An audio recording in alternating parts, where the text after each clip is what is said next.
Today's story is not just about a film release. It is about power, politics, perception, and strategy.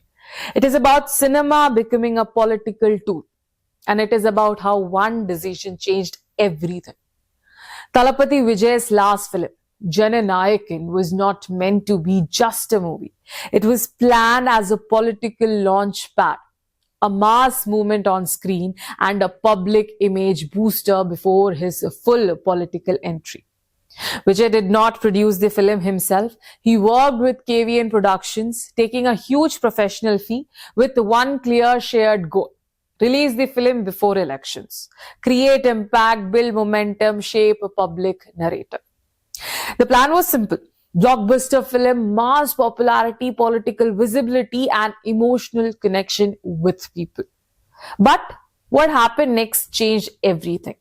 The film was scheduled to release on January 9th, Pongal, one of the biggest festival release windows in South India. But it did not release. Why? Because the censor board did not give the certificate. What followed was a long legal battle from Madras High Court to the Supreme Court, back to the Madras High Court again.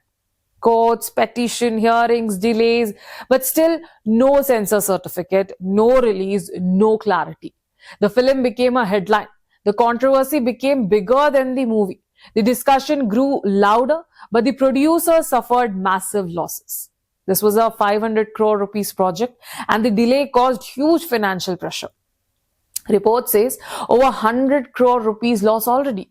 No box office income, heavy loan pressure, marketing expenses wasted, overseas pre-bookings affected, ticket refunds in multiple states, advance bookings cancelled, OTT negotiation disrupted.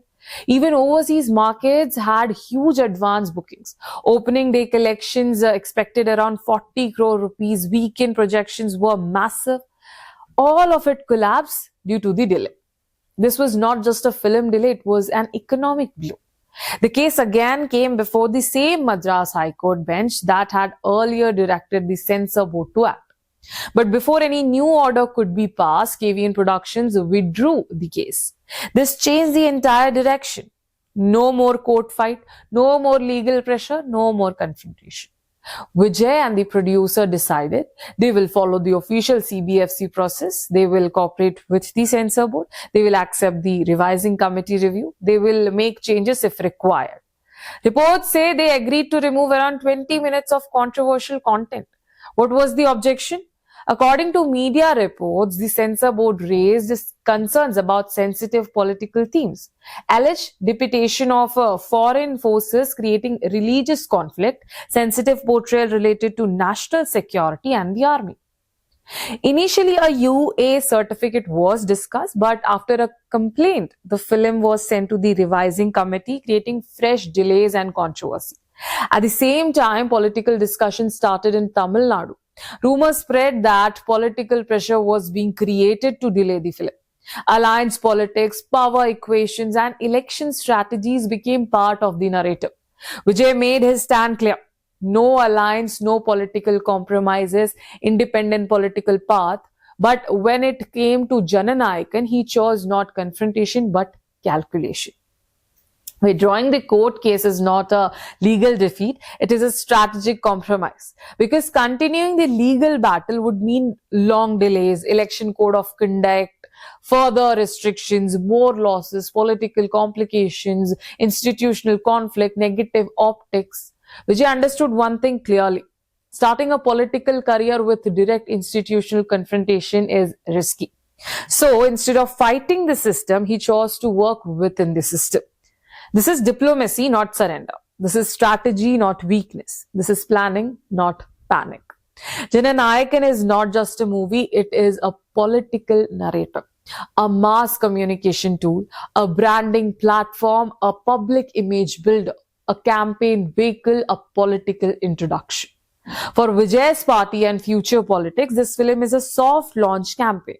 The film reaching people is more important than the fighting itself. Now, the bigger picture that the delay has already created. Massive curiosity, political discussions, media attention, public debate, social media hype, symbolic value. Whenever this film releases, it will automatically influence public discourse, and that influence is exactly what makes it powerful. By withdrawing the case, Vijay and the makers chose release over resistance. They chose strategy over stubbornness. They chose long-term politics over short-term confrontation. This is not a defeat. This is a positioning. This is political intelligence. This is narrative control. Because sometimes power is not shown in fighting. Power is shown in choosing the right battle. Right now, Jananayakan is still inside the censor's file. The release date is uncertain. The certificate is not confirmed. The process continues. But one thing is clear. When this film finally releases, it will not just be cinematic event. It will be a political movement. This is not just cinema. This is not just censorship. This is not just politics. This is strategy, power, narrative, and future leadership all in one film. What do you think about this strategic compromise? Write your opinion in the comments. Was it a small or smart political move or a forced decision?